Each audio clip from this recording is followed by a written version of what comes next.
He had everything money could buy, but the night a poor little girl handed him a broken doll and said, "This is all I have. Please buy it. We're hungry," something inside him shattered. Minutes later, when she pointed toward the place she called home, the powerful billionaire who never cried in boardrooms, never hesitated in billion-dollar deals, fell to his knees and wept like a child. Because what he saw there wasn't just poverty. It was his past, and the one person he thought he had lost forever. Before we begin, if stories about love, sacrifice, and second chances touch your heart, take a moment to subscribe. You're in the right place.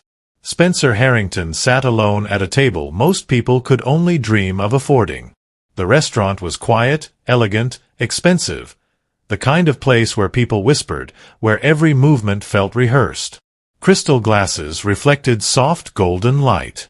A pianist played something slow and distant in the corner. In front of Spencer sat a plate of beef Wellington, half-eaten. Beside it, an $800 bottle of red wine, barely touched. A waiter approached with the same expression Spencer had seen thousands of times before, polite, controlled, distant. "Would you like anything else, Mr. Harrington?" Spencer didn't even look up at first. His eyes stayed fixed on the table, like he was searching for something that wasn't there. "No," he said calmly. "You can bring the check."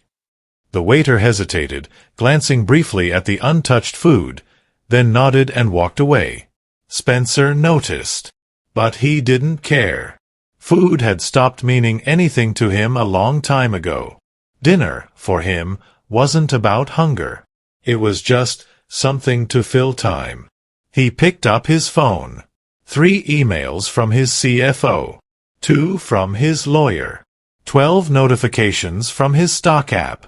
His net worth had increased by a few $1,000,000 in the last few hours. Just numbers. Always just numbers. At 42, Spencer Harrington was the definition of success. A self-made billionaire. CEO of a global tech empire. Luxury penthouse overlooking Central Park. Private homes across 3 continents. Power. Influence. Respect. Everything a man could want. And yet, there was a quiet emptiness inside him that no amount of money had ever been able to touch.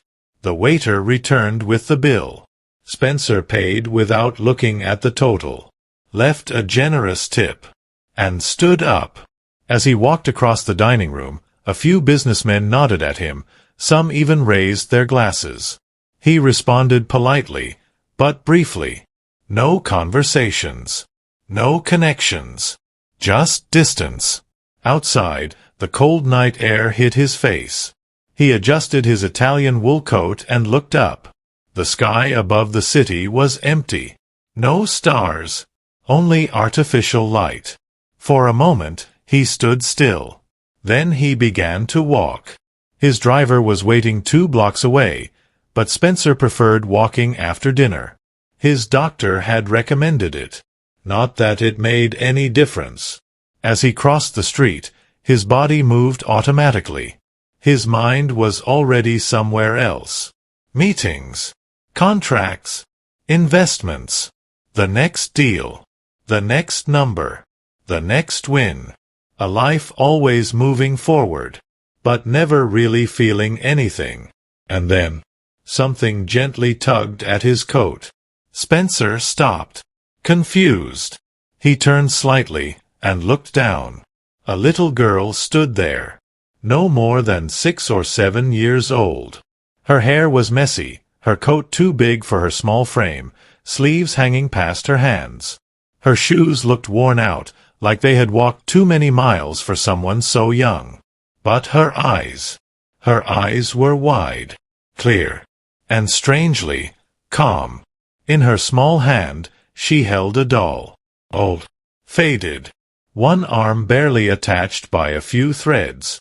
"Mister," she said softly, holding it up, "this is my only toy. Please buy it." Spencer frowned slightly, not out of anger, but confusion. "I need food," she added quietly.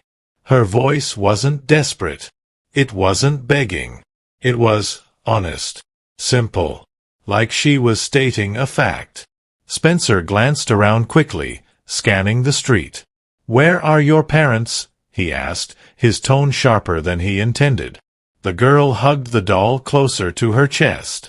"My mom left," she said. "I live with my grandma." Something about the way she said it. No drama. No tears. Just truth. Spencer instinctively reached for his wallet. That was how he solved problems. Money. Quick. Easy. Efficient. But before he could pull anything out, the girl shook her head. She stepped closer, and gently pushed the broken doll toward him. "No," she said. "You have to buy it." Spencer froze. The world around him seemed to fade for a second. The sound of cars. The glow of streetlights. Everything blurred into the background. All he could see was that doll, that broken, fragile thing, being offered with dignity. "This is all I have," she said again. "But we're hungry." Something inside his chest tightened. For the first time in years, he felt something real. Not logic. Not calculation. Not strategy. Emotion. Raw. Unexpected. Uncomfortable. He slowly looked down at her again. "What's your name?"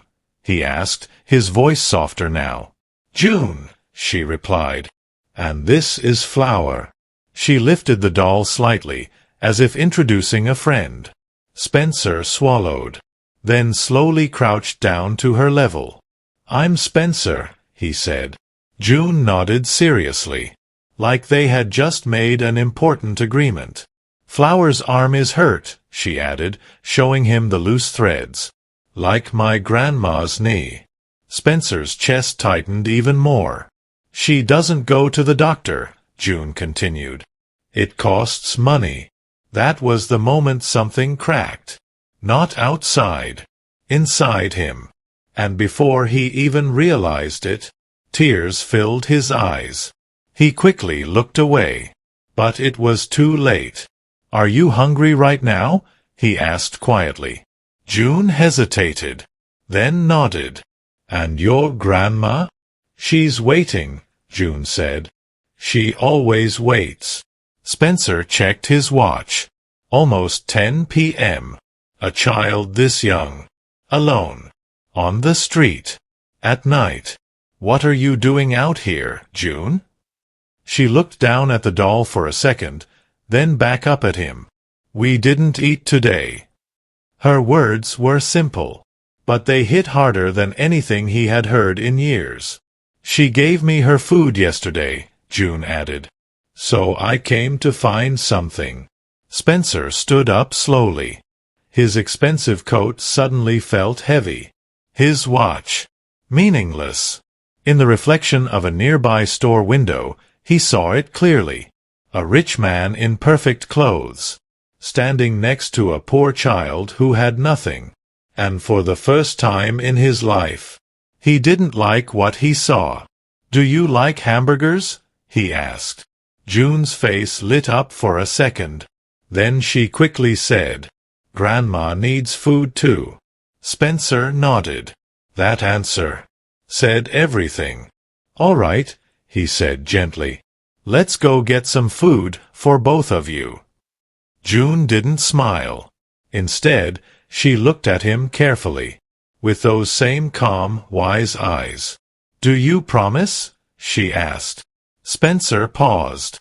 In his world, people didn't make promises. They signed contracts.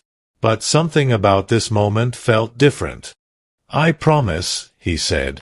June extended her small hand.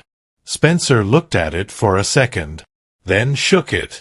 Her hand was cold, fragile, and in that moment, he felt something he had never felt before. A strange, powerful need to protect someone. "Come," he said softly. "I know a place." They began walking side by side. A billionaire, and a little girl holding a broken doll. Spencer sent a quick message to his driver, canceling the pickup. For once, everything else could wait. But as they turned down a quieter street, June suddenly pointed ahead. "That way," she said. "That's where I live." Spencer followed her gaze, and what he saw next made his steps slow down. Spencer's steps slowed. The city around them began to change. The bright storefronts disappeared first, replaced by dim streetlights that flickered like they were tired of staying alive. The sidewalks cracked under their feet. The clean glass buildings gave way to old brick walls, stained and worn, like they had stories nobody ever cared to hear.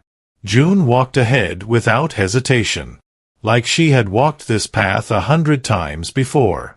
Spencer followed quietly, his eyes scanning everything now, really seeing it. A few people sat outside on broken chairs, watching them pass. A stray dog rummaged through an overturned trash can. Somewhere in the distance, a baby cried, the sound echoing through the narrow streets. Spencer felt something heavy settle in his chest. This world had always existed, just not in his life. "Almost there," June said softly, glancing back at him. She didn't sound scared. She sounded used to it. They turned into a narrow alley. And that's when Spencer felt it. A shift. The air felt colder here. Thicker. The walls on both sides closed in, damp and cracked, graffiti fading into the concrete like forgotten voices. A single dim light hung above, barely illuminating the path ahead. June kept walking. Small steps. Steady. Until she finally stopped. "We're here." Spencer looked up. At first, he didn't fully understand what he was seeing. It wasn't a house. Not really. It was a small, makeshift structure tucked into the corner of the alley. Concrete walls that looked unfinished. A wooden door that had clearly been repaired too many times. A tiny window covered with a thin, worn curtain, with a weak light glowing from inside. Spencer's throat went dry. This was where she lived? With her grandmother? He stood there, frozen for a moment. June stepped forward and knocked gently. "Grandma?" she called softly. No answer. She knocked again, a little louder this time. "I'm back." There was a pause. Then slow footsteps from inside. Careful. Uneven. And suddenly, the door opened. A woman stood there. Her face was filled with worry at first, her eyes immediately searching for June. "Where were you, my angel?" "I was so." She stopped. Her words cut off the second she saw Spencer. Silence filled the small space between them. June, completely unaware of the shift, smiled and held up the bag. "I brought food, Grandma," she said happily. "Mr. Spencer bought it for us." But the woman didn't respond. Her eyes were locked on Spencer, wide, unmoving, as if she had just seen something impossible. Spencer felt a strange feeling creep up his spine. Something familiar. Something he couldn't place. And then, "Lois?" The name slipped out of his mouth before he could stop it. The woman's lips trembled. Her hand slowly reached for the doorframe, like she needed support to stay standing. "Spencer," she whispered. "My boy." The world stopped. Completely. The alley. The cold air. The noise. Everything disappeared. Spencer's breath caught in his throat. No, it couldn't be. But those eyes. He knew those eyes. The same gentle warmth. The same quiet strength that had once comforted him as a child. The same hands that used to hold his when he was afraid of the dark. "Lois," he said again, barely able to believe it. June looked between them, confused. "You know each other?" Spencer couldn't answer. His mind was racing. Memories, buried for decades, suddenly breaking through. A small boy sitting on the floor, listening to bedtime stories. A warm voice telling him everything would be okay. A gentle hand wiping away his tears when his father's voice became too harsh. Lois. His nanny. The one person who had ever shown him real kindness when he was growing up. The one person who had suddenly disappeared from his life without explanation. Standing right in front of him. In a place like this. How? His voice broke slightly. How is this possible? Lois gave a faint, tired smile. The kind of smile that carried years of pain behind it. Life doesn't always go the way we expect, Spencer. June tugged lightly on her grandmother's hand. Grandma, can we eat? I'm really hungry. That simple sentence broke the moment. Lois blinked quickly, wiping the corner of her eye. Yes, of course, my love, she said softly, stepping aside. Come in. Spencer hesitated for just a second, then stepped inside. The space was small, much smaller than anything he had ever lived in. But it was clean, organized. There were signs of effort everywhere. A worn couch neatly covered with a blanket. A small table with 2 chairs. Drawings taped carefully to the wall. Bright, colorful, full of life. June's drawings. A thin curtain separated the sleeping area. A kettle sat on a small stove. It wasn't much, but it was a home. June quickly placed the food on the table, unwrapping it with excitement. Look, Grandma. Cheeseburgers and fries.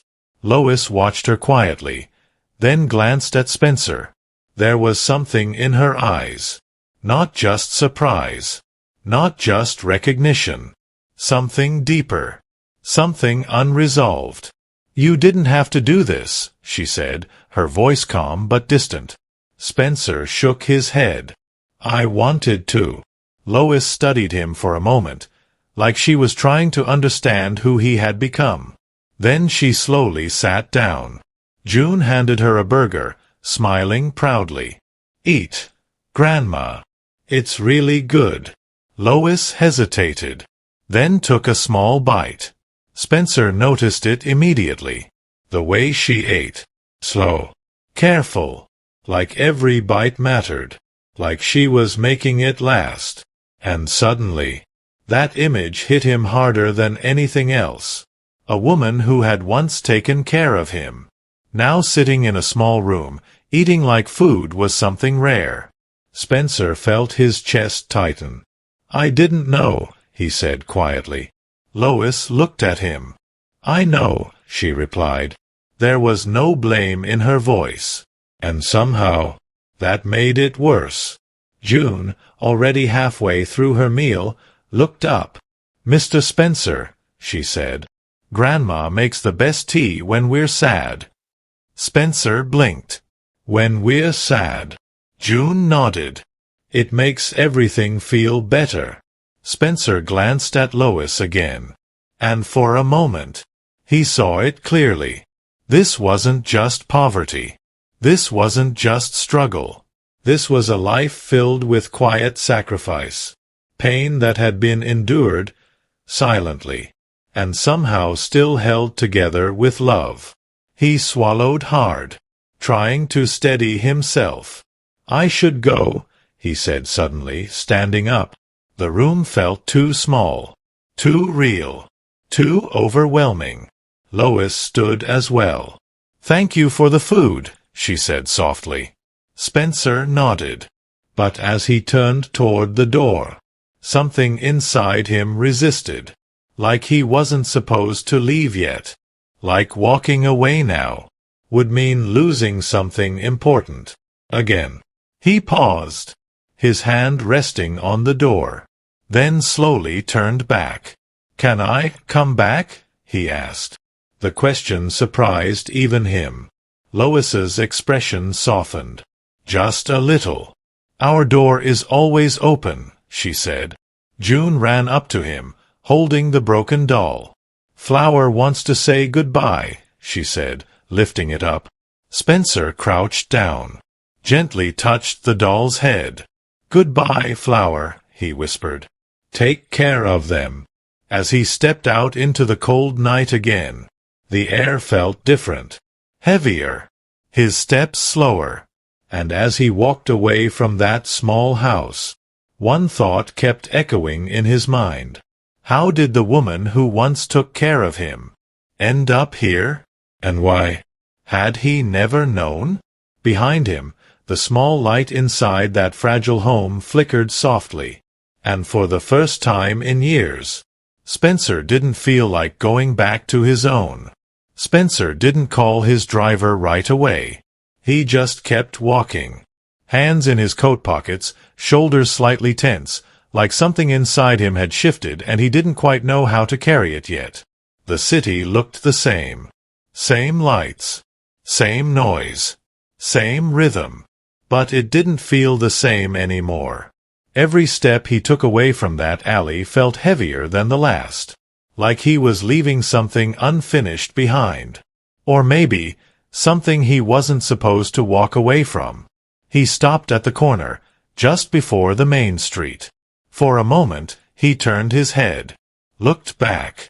The alley was barely visible from here, just a dark opening between buildings. Easy to ignore, easy to forget, just like he had ignored so many things in his life. His jaw tightened, and then, slowly, he pulled out his phone. "Where are you, sir?" his driver asked the moment he answered. "2 blocks down," Spencer said quietly. "I'm coming." The car pulled up within minutes. A sleek black vehicle, polished, silent, expensive. Everything about it screamed control, comfort, power. Spencer opened the door and stepped inside. The warmth hit him instantly. Soft leather seats, perfect temperature, familiar. But tonight, it didn't feel comforting. It felt empty. "Home, sir?" the driver asked. Spencer hesitated, then nodded. The car began moving, through the city, back toward the life he had built. But his mind was still in that small house. He saw Lois's face, the way her eyes changed when she recognized him, the way she tried to stay strong, even when life clearly hadn't been kind to her. And June, that little girl holding a broken doll like it was something precious, not begging, not complaining, just offering what she had. Spencer closed his eyes for a second, and suddenly, a memory surfaced, clear, sharp. A small boy sitting on the floor, a woman kneeling beside him, gently fixing a torn toy. "It's okay," Lois had said back then, smiling softly. "Broken things can still be loved." Spencer opened his eyes again. His chest tightened. He hadn't thought about that moment in years. Not once. And now, it felt like it had never left him. The car stopped. "Sir, we've arrived." Spencer looked up. His building stood tall in front of him. Glass. Steel. Perfect. He stepped out and walked inside. The lobby was quiet, elegant, just like always. The concierge greeted him with a polite nod. "Good evening, Mr. Harrington." Spencer nodded back, but barely noticed. The elevator doors closed. Silence. As it moved up, higher, higher, until finally, the doors opened into his penthouse. Spacious, beautiful, cold. He stepped inside slowly. The lights turned on automatically. Everything exactly where it should be. Perfect, and completely lifeless. Spencer took off his coat and placed it on the chair, then walked toward the large glass window overlooking the city. From up here, everything looked different, clean, orderly, distant. You couldn't see the alleys. You couldn't see the cracks. You couldn't see people like June, or homes like Lois's. It was like the city hid its truth, the higher you went. Spencer stared out for a long time.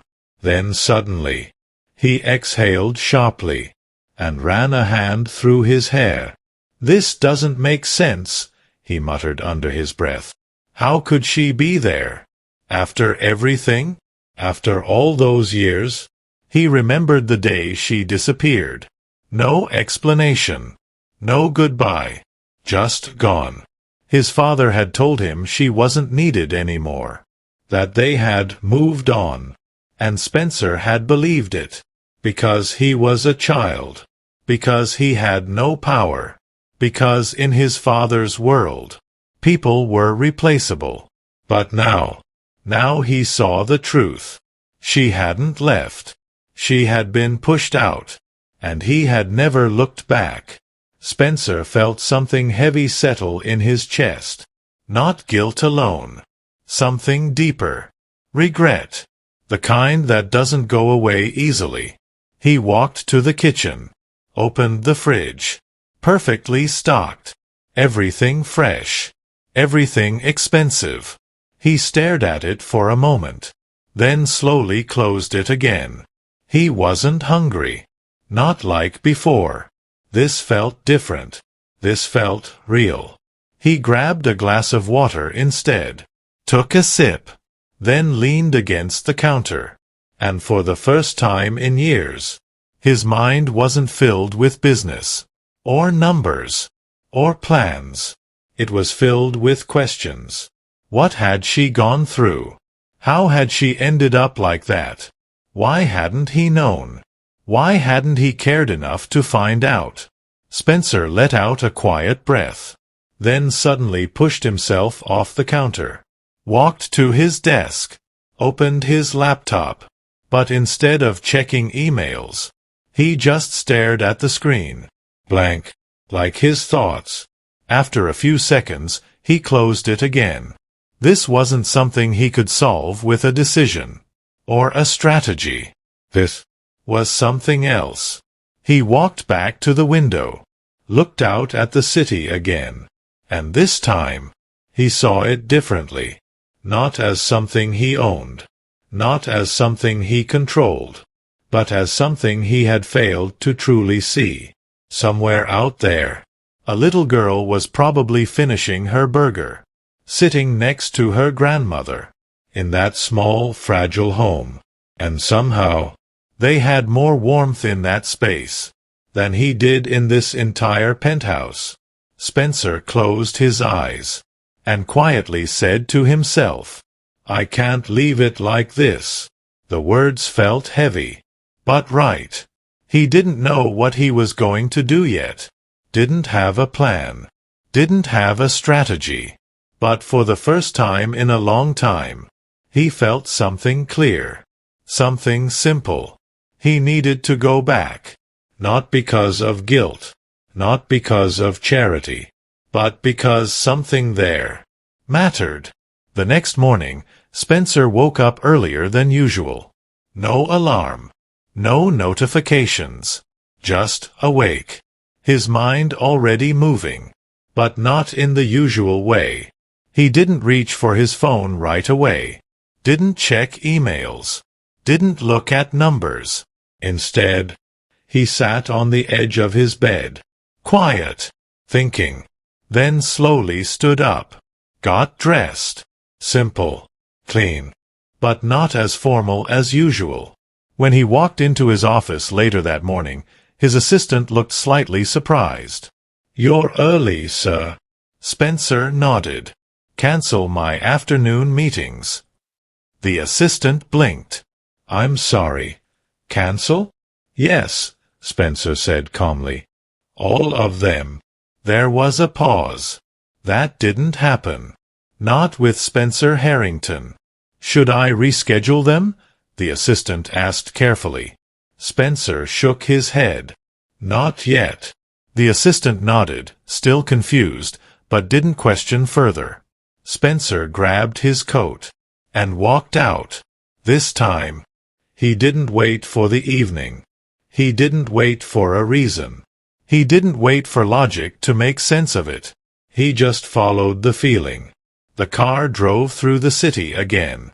But this time, Spencer wasn't looking at buildings or traffic. He was looking for something else. Something real.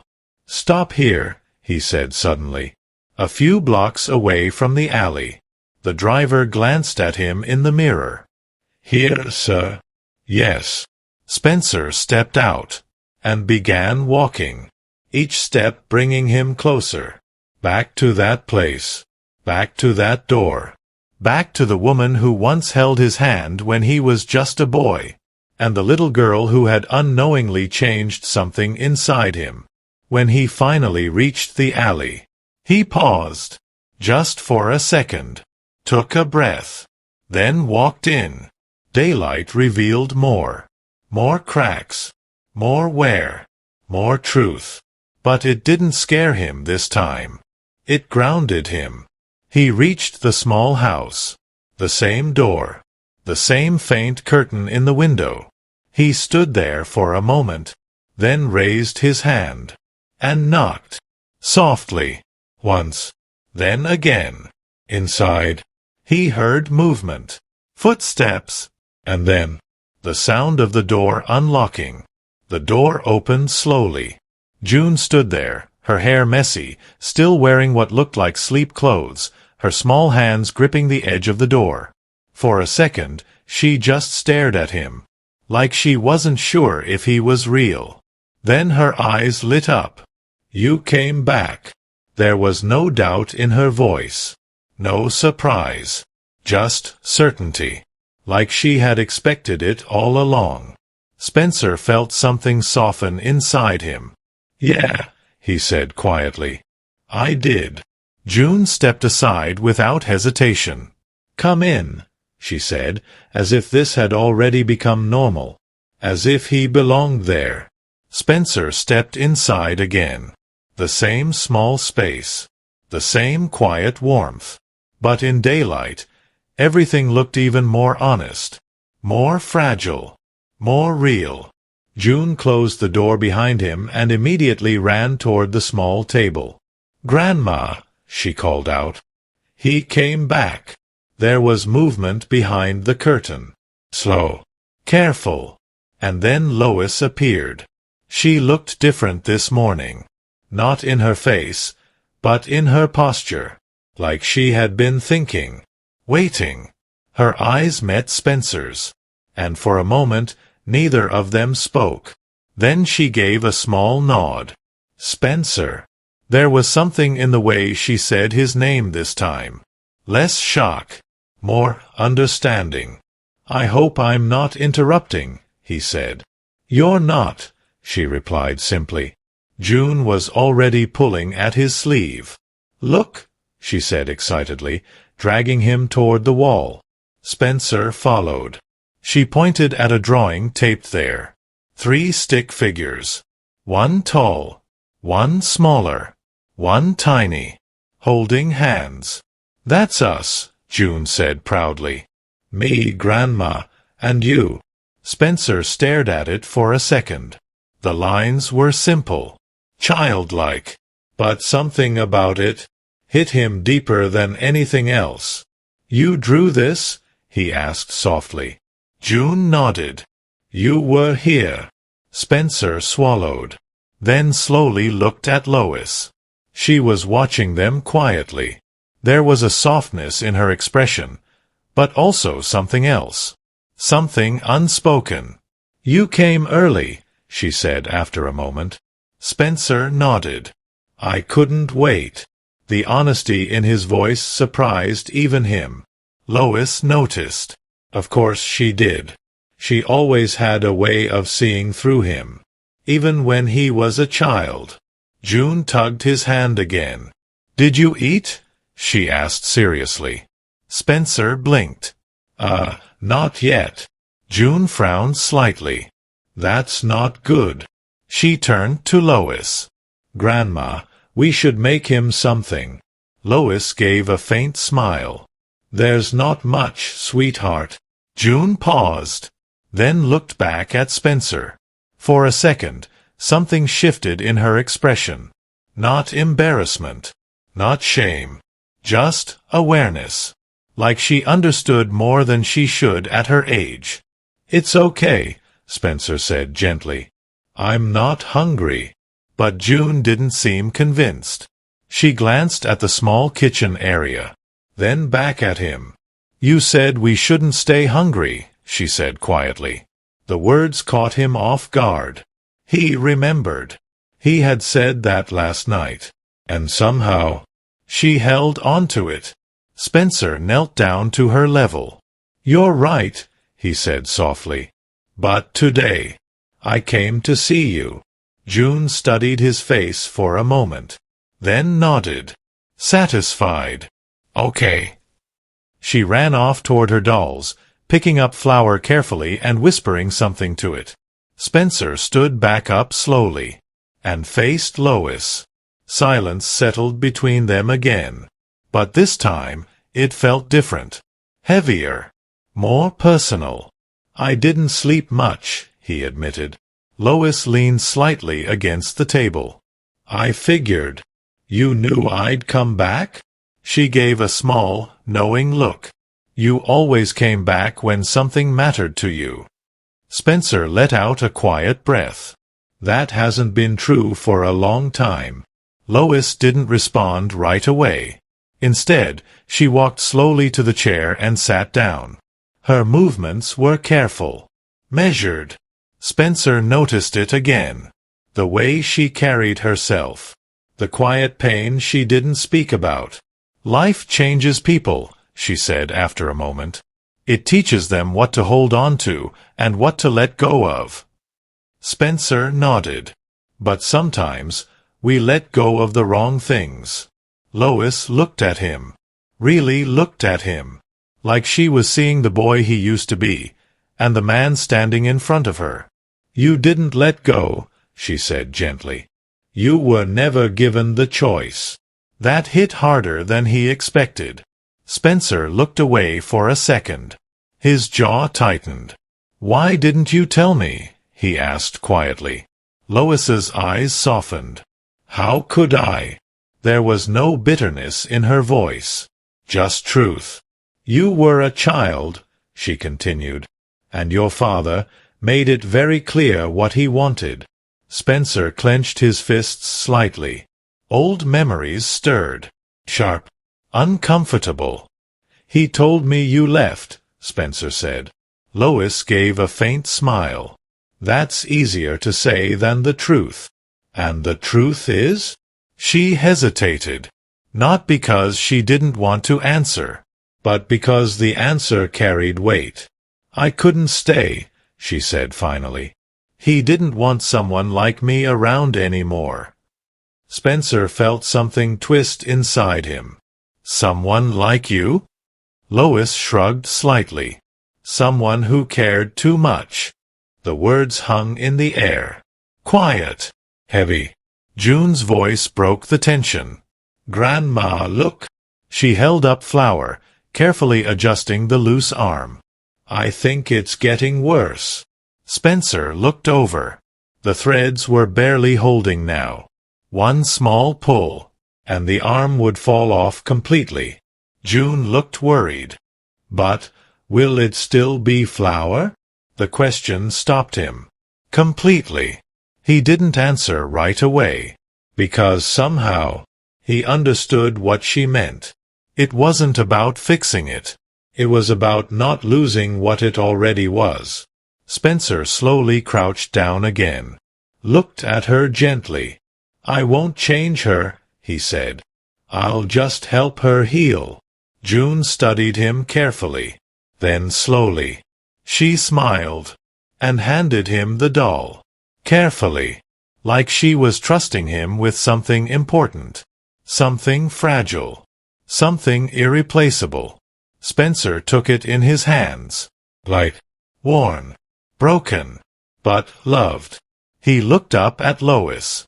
And in that moment, he knew this wasn't just about a doll. And whatever he was about to step into next, there was no turning back. Spencer held the doll carefully in both hands.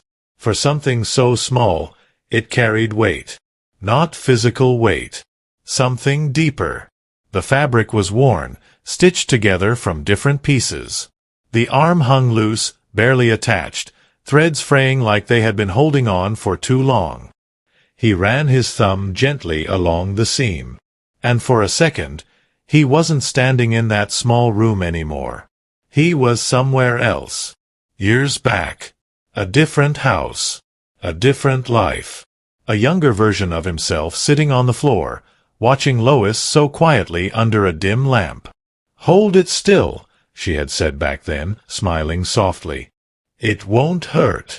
Spencer blinked. The memory faded, but the feeling stayed. He looked up. June was watching him closely. Not impatient. Not nervous. Just trusting. Like she had already decided he wouldn't let her down. "I'll take good care of her," he said quietly. June nodded once. "That's important." Spencer stood up slowly, still holding the doll. "I'll bring her back," he added. June hesitated, then stepped forward and gently touched the doll's head. "Don't be scared, Flower," she whispered. "It's just a little fixing."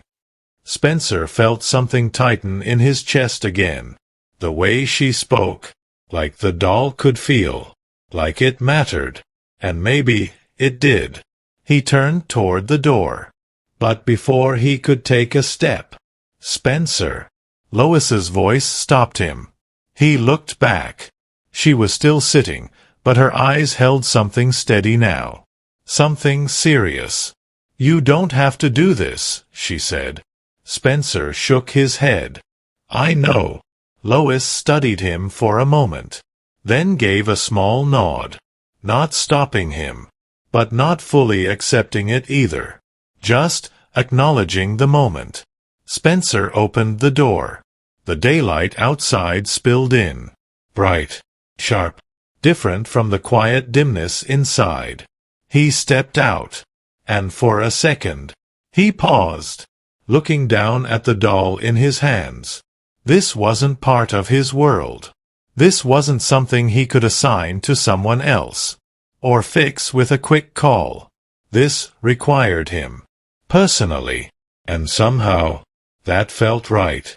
He walked out of the alley, back toward the main street. But this time, his steps were more focused, more certain.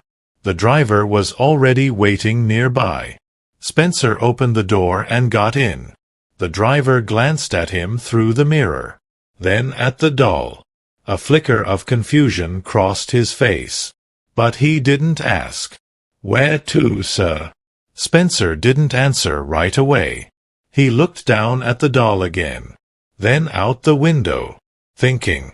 Not about business, not about meetings, but about something simple, something real. "Take me somewhere quiet," he said finally.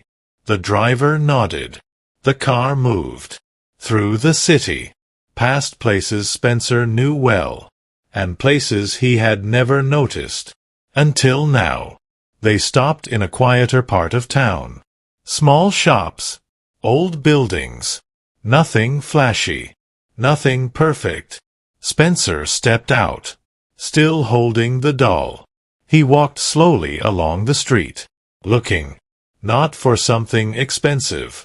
Not for something impressive. Just something right. His eyes landed on a small storefront. Simple. Warm. A faded sign above the door.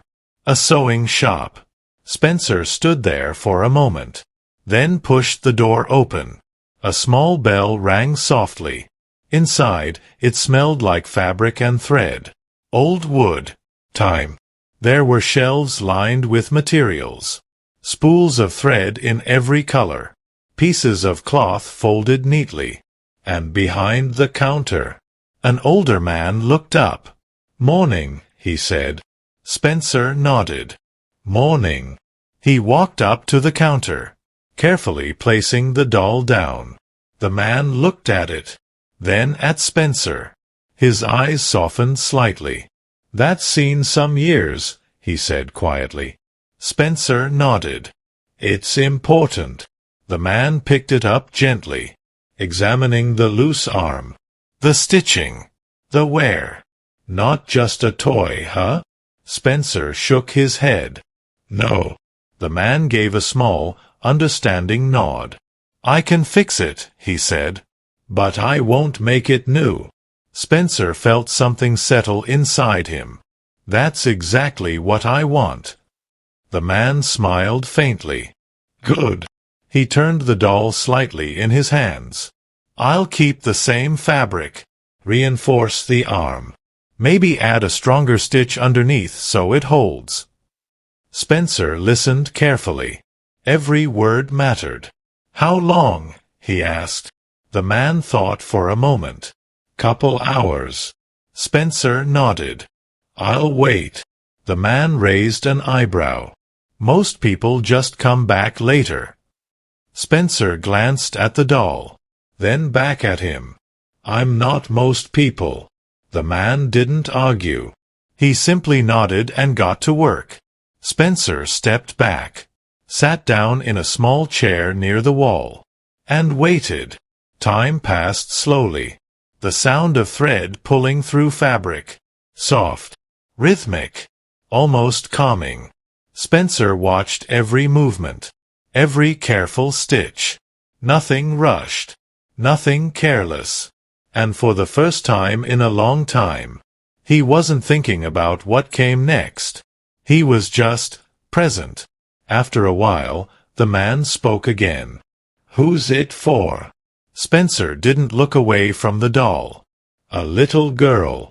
The man nodded. She must love it a lot. Spencer's voice was quiet. She really does. The man smiled faintly. That kind of love, you don't replace it. Spencer swallowed.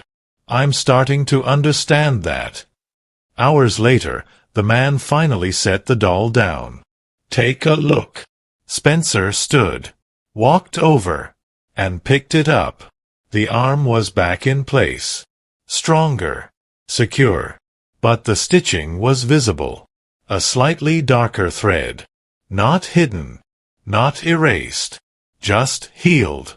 Spencer ran his fingers over it. It's perfect, he said softly. The man nodded. Scars tell a story. Spencer looked at him. And for a moment, he thought of Lois. Of June. Of himself. Yeah, he said quietly. They do. He paid. But this time, it didn't feel like a transaction. It felt like something else. Something meaningful. As he stepped outside again, the sun was beginning to lower in the sky. The light softer now. Warmer. Spencer looked down at the doll one more time, then turned toward the direction of the alley. His steps steady. But his heart. The door opened. June stood in the doorway, like she had been waiting there. Her eyes dropped instantly to Spencer's hands. To the doll. She didn't rush forward this time. She didn't speak right away. She just looked. Carefully. Like she needed to be sure. Spencer slowly held the doll out to her.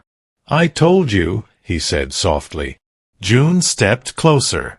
Her small fingers reached out, almost hesitant, then gently took Flower back into her arms. She held it close, then pulled it back slightly, turning it, examining the arm. Her eyes followed every stitch, every detail. Spencer watched her face, waiting, not for approval, but for something deeper, for her truth. June touched the new seam with her fingertip. It's stronger, she whispered. Spencer nodded. Yeah. She looked up at him, not smiling yet. Will it stay? She asked. It will, he said. I made sure. June looked back at the doll again. Then slowly, very slowly, a small smile appeared. Not loud, not dramatic, but real. She hugged Flower tightly, like she had just gotten something back that she was afraid to lose. Thank you, she said quietly. Those 2 words hit Spencer harder than any praise he had ever received. Lois stood just behind her, watching everything. Her eyes moved from the doll, to June, to Spencer. There was something in her expression. Something heavy. Something thoughtful. "You fixed it well," she said. Spencer shrugged slightly. "I had help." Lois gave a faint nod, like she understood more than he said. June stepped aside. "Come in," she said again. Spencer walked inside. This time, it didn't feel unfamiliar. It didn't feel like he was stepping into someone else's world. It felt like he was returning. June sat down immediately, placing flour carefully on the table. She adjusted the arm again, testing it, making sure. Then she leaned closer to the doll and whispered something under her breath. Spencer didn't hear the words, but he understood the moment. Lois moved slowly to the stove. "Sit," she said. "I'll make tea." Spencer hesitated, then nodded.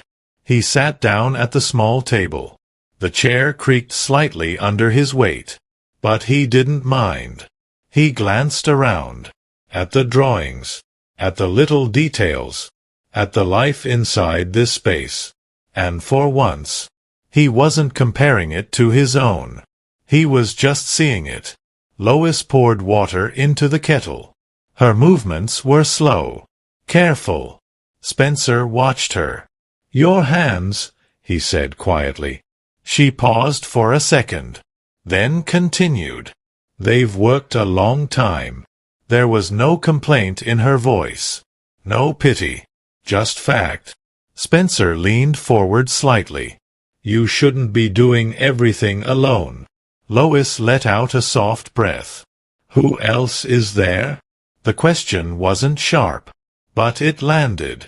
Spencer didn't answer right away, because the truth was uncomfortable for both of them. June looked up from the table. "I help," she said. Her voice was small, but firm. Lois smiled gently. "You do." Spencer looked at her, at the way she sat there, trying to be strong, trying to carry more than she should. Something inside him shifted again. "You shouldn't have to," he said softly. June didn't reply. She just hugged the doll closer. Lois poured the tea into 3 cups, then brought them to the table. She placed one in front of Spencer. "One for when you're sad," she said quietly. Spencer looked at the cup, then at her. "Do I look sad?" Lois sat down slowly. "You always did," she said. The words were simple, but they cut deeper than anything else. Spencer looked down at the tea, steam rising gently. He let out a quiet breath. "Maybe I didn't notice," he admitted. Lois's eyes softened. "That's what happens when no one asks." Silence settled again. But this time, it wasn't heavy. It was honest. Spencer took a sip. The tea was simple, warm, nothing special. And yet, it felt different. It felt like something real. June watched him carefully. "Does it work?" she asked. Spencer looked at her. "What?" "The tea," she said. "When you're sad." Spencer paused, then nodded slightly. "Yeah," he said. "It helps." June smiled a little, satisfied. She turned back to her doll, gently moving the arm again, making it wave. Lois watched her for a moment, then looked back at Spencer. "You didn't just come back for the doll," she said quietly. It wasn't a question. Spencer met her gaze. "No." Lois waited, patient, like she always had. Spencer leaned back slightly, his hands resting on the table. "I came back because—" He stopped. The words didn't come easy, because this wasn't something he had practiced or planned. It was something he was still trying to understand himself. "Because I can't pretend I didn't see this," he said finally. Lois didn't move, didn't interrupt. This place, he continued. It's real. He looked around again, then back at her. And I've spent most of my life avoiding what's real. Lois's eyes held his. Steady. You didn't avoid it, she said. You were taught to. Spencer let out a quiet breath. Maybe. He looked at June. Still sitting there. Still holding onto something broken. That she refused to let go of. I don't want to anymore, he said. The words were soft, but they carried weight. Lois watched him closely, as if measuring something.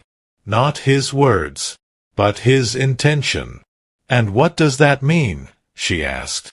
Spencer didn't answer right away, because he knew. This wasn't a small question. This wasn't something he could respond to with a quick solution, or money, or promises. This was something that would change everything. He looked down at his hands, then slowly back at her. It means, he started. But before he could finish, June suddenly stood up. Grandma, she said quietly. Both of them looked at her. She held the doll tightly, her small fingers gripping the fabric. Now that flower is fixed. She hesitated, then looked at Spencer, her eyes searching. Are you going to leave? Spencer didn't answer right away. June's question stayed in the air, small, quiet, but heavier than anything that had been said so far. Are you going to leave? He looked at her, really looked, at the way her fingers held onto the doll like it could disappear again, like people in her life had, at the way her eyes searched his face, not expecting too much, but still hoping, and that hit him harder than anything. Lois didn't speak. She didn't move. But her eyes carried the same question, not out of need, but out of truth. Spencer slowly stood up.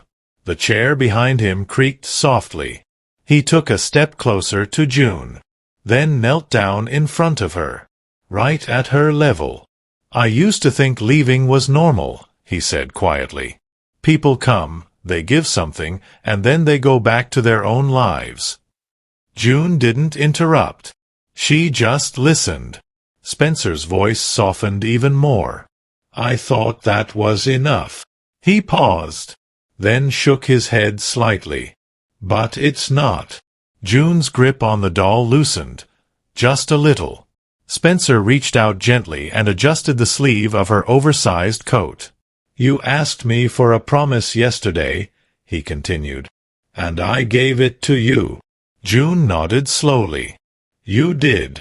Spencer looked at her with something steady now. Something real.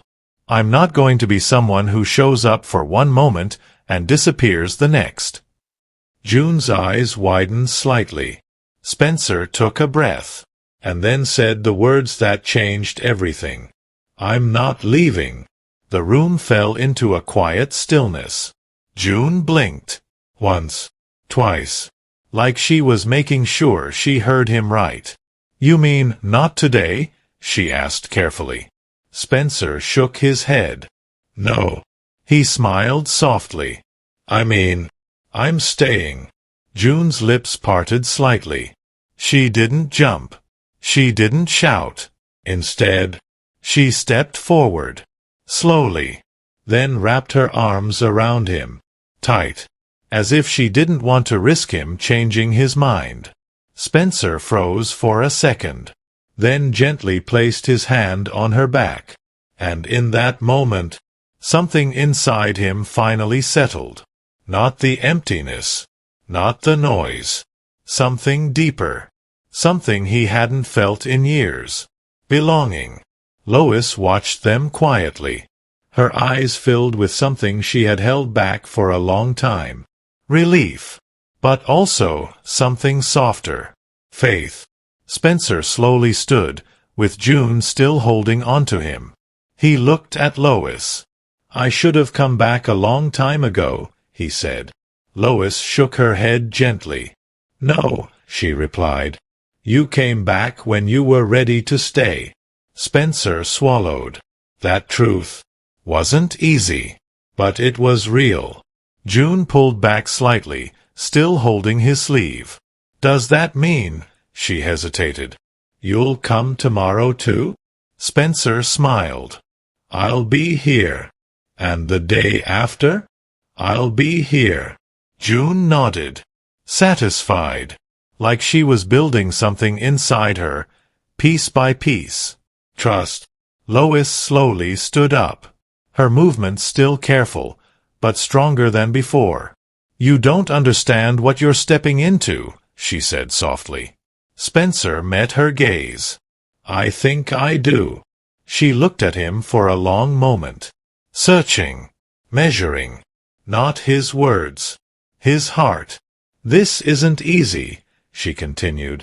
There's pain here, struggle, days when things don't work out. Spencer nodded. I know.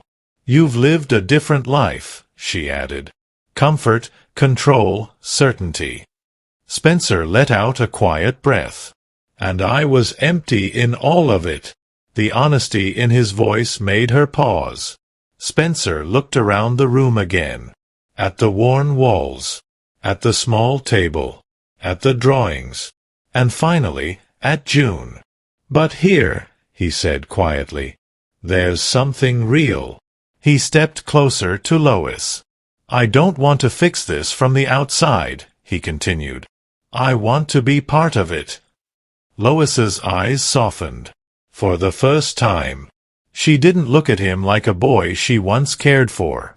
Or a man with power. She looked at him like someone who had finally found his place. Then you don't leave when it gets hard, she said. Spencer nodded. I won't. Silence filled the room again. But this time, it wasn't heavy. It was peaceful. June walked back to the table, picked up flour, and made the doll wave again. See? She whispered to it. He didn't leave. Spencer watched her, and something inside him broke, in the best way. All those years, chasing success, building something bigger, stronger, more powerful.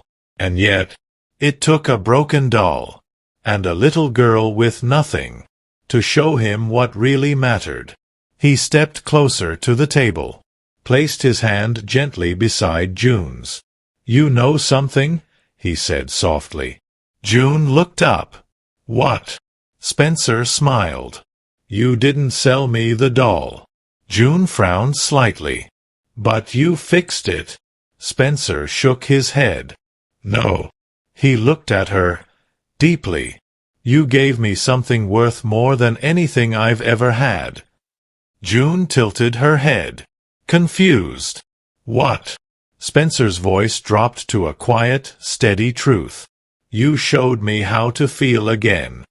Lois closed her eyes for a brief moment, letting those words sink in, because she understood, more than anyone.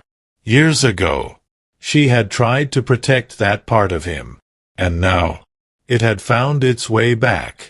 June didn't fully understand the words, but she felt them, and that was enough. She smiled, then reached out her hand, just like she had the night before. Spencer looked at it, then gently took it, not like a deal, not like an agreement, but like something stronger. A promise that didn't need words. Outside, the world continued as it always did. Cars passing. People rushing. Lives moving forward. But inside that small home, something had changed forever. Not because a rich man helped a poor family, but because 3 people found each other again. In a way that mattered. In a way that stayed. Because in the end, it wasn't money that fixed anything. It was presence. It was love. It was choosing not to walk away. And sometimes, the most broken things don't need to be replaced. They just need someone willing to stay and care. If this story touched your heart, don't forget to subscribe. And tell me in the comments which country you're watching from.